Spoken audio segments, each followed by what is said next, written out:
I played through Modern Warfare 3 2023, so you don't have to. And if you receive this game for free or some friend gifted to you, stop being friends. Let's start with this. If you want to experience this game, go out, experience this, and come back later, because I'm going to be talking with spoilers, and I mean, there is nothing much to spoil. There is no coherent narrative in this game, but if you for some reason want to experience it yourself, go for it. So let's start with this. This game was supposed to be a DLC, but somewhere in between, Activision decided, yeah, we are greedy fucks, and let's release this as a $70 fully fledged Modern Warfare 3, and at the same time they ruined the entire rebooted Modern Warfare franchise. So most of the missions from this game take place on the Warzone map. Yes, you are not mistaken. Most of the map comes from pieces taken out from Warzone map, and you have some objectives DMZ style put into the map, and you have like blow up the choppers or place few trackers onto containers, or maybe defuse few bombs. This is what you're going to be doing for the majority of the time. Throughout the entire campaign, you have also these heavy armored fucks that you basically have to shoot them with 2 magazines to kill them at some points, and it's really annoying. And basically, like, the whole game doesn't really make sense. They tried to do everything to make it the worst possible Call of Duty you're going to be playing. So yeah, at this point I genuinely think nobody is going to give a shit about Modern Warfare 4's campaign. But let's start from the beginning. So the game actually starts with something that makes some sense. The first mission of the game, you have to go and save Makarov from prison. This is one mission that they actually put some thought and care into it. You rescue the Makarov, you go down on the lines in the prison, you try to initiate riots to make it like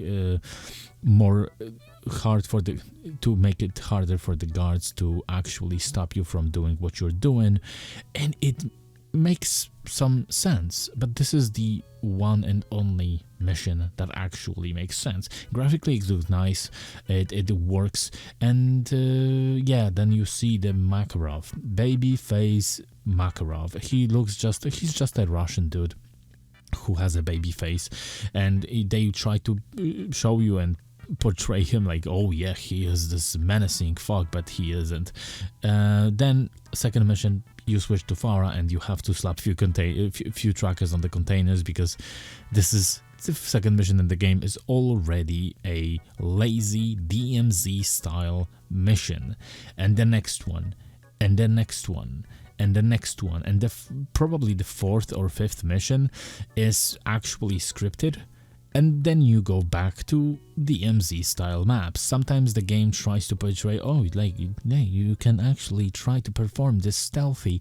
You don't have to even alarm enemies that you are on the map, which is a complete and utter bullshit. The game gives you the loudest guns in the game, and you are for the most time forced to just go in guns blazing, and there is nothing you can do about it. So the cutscenes take also like majority of the time of the game you're going to be playing. They look nice for the most part, but yeah, if you cut out the cutscenes, maybe there is like 1.5 hours of the actual game in the game where you have a control over the characters you're playing as.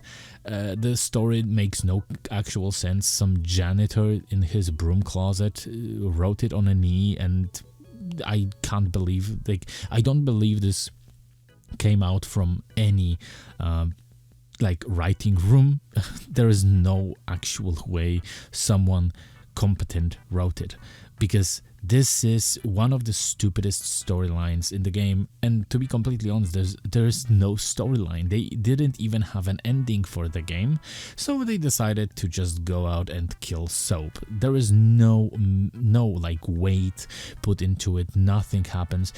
Like, all of a sudden, during a bomb defusal, Makarov comes out from behind Soap and shoots him in the head. and Price doesn't even react. You have Price crying, screaming, enemy stop shooting, to like show that someone died, like the important hero died in the Modern Warfare 3, the original one, and in this one you have Price just saying, "One down." And that's basically it. That's the entire Price's reaction. The Ghost had a little bit more of a reaction when he was screaming Joni Joni a few times, and the more care was put into this woman dying when she got sniped through the window, and she's a Farah's friend, and Farah gave more of a fucks that she died, and you don't know who she is. You know who Farah is, obviously, but you don't know who this woman is. And the game tries to make you care that she died. I don't care. I don't know who she is. And people writing these games and also movies should stop trying to make me care about the characters that I actually don't give a fuck about.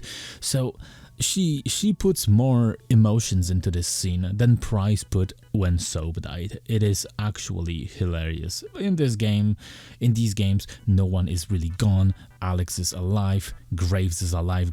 Graves also acts like a complete clown throughout the entire game, but no one is really dead. But in terms of Soap's death, they actually showed him getting shot in the head.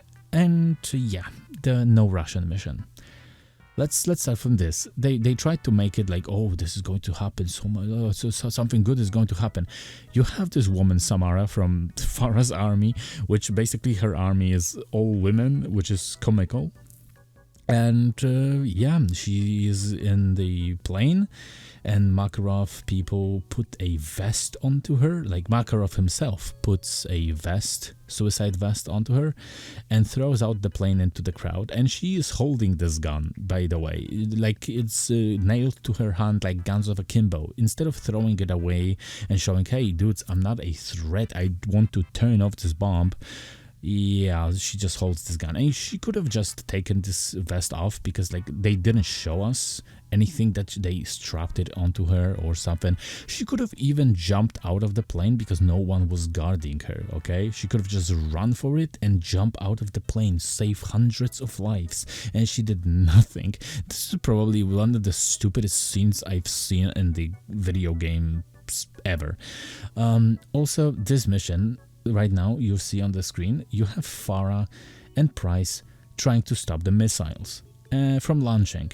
And to be completely honest, I don't know why Price is even there, because like everything depends on Farah. So Farah is going alone. She is able to break into the bunker. She is able to open the doors for Price.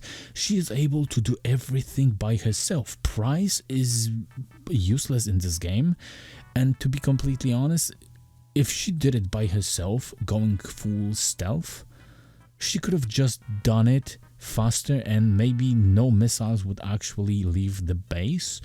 But because the Price is there, they go in the full guns blazing mode, and the two missiles actually leave the base. And nothing in this game actually matter, because you only see the perspective of the Price's team. You don't have, like in the original game, you had Sandman's perspective, the actual Navy and stuff like this. No, you just have this. And you have also this shooty mission, which everyone loves in these games. I hate these missions, and it took forever to end. This is probably the longest mission in the game. But the one mission that everyone believed that is going to be actual No Russian mission is this one. This one is a mission that happens on the stadium on Verdansk, meaning you go with Price and you shoot the guards to stop them from shooting civilians. And after this, you go out, take out Makarov from the ambulance, and it results in this comical fucking scene when Makarov is going in front of you and you constantly have to slap him in the back because he's not going to move by himself. So you constantly have to press F on his back. And that's the entire game. And this mission takes place 4 years ago, meaning it already happened, nobody cares. This Laswell doing a penguin slide into the chopper. I genuinely thought she's going to penguin slide from other side of the chopper. Who jumps like that? I don't know. And that's basically this. This game was not tested. Nothing was tested. Throughout the entire game, I had so many bugs. During the last mission, I genuinely had my game crash. Like throughout the entire game, my OBS crashed 5 times, and during the last mission, during the last few seconds, basically like 5-6 seconds of the last mission before the cutscene started, I had this game crash on me. And throughout the entire last 2 cutscenes, I had last missions music, like 5-second loop, playing on top of the music from the cutscenes, and this resulted in me laughing my ass off for the entire time, because constantly during like Soap's funeral and Laswell classifying documents, I had constantly this, besides this music from the cutscenes, I had in the background. I like this whole emotional moment that they wanted to build, and even it wasn't emotional for shit, was ruined for me twice as much, because like I genuinely had this happening.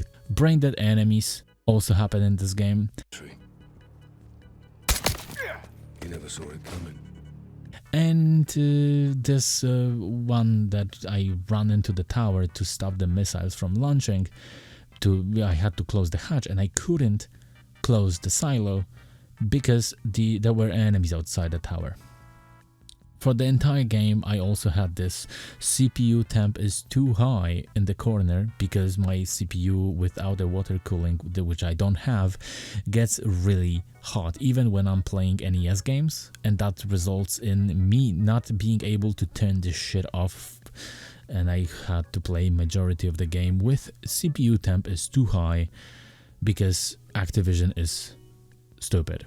So like, even if you can get this game for free, don't. It's not worth your time.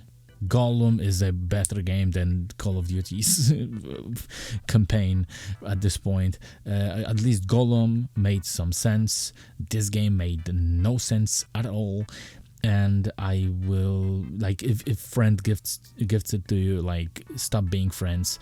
And to be completely honest, maybe I'm going to get a refund, because it's still a pre-order after all. And by the way, fuck Activision, fuck Call of Duty.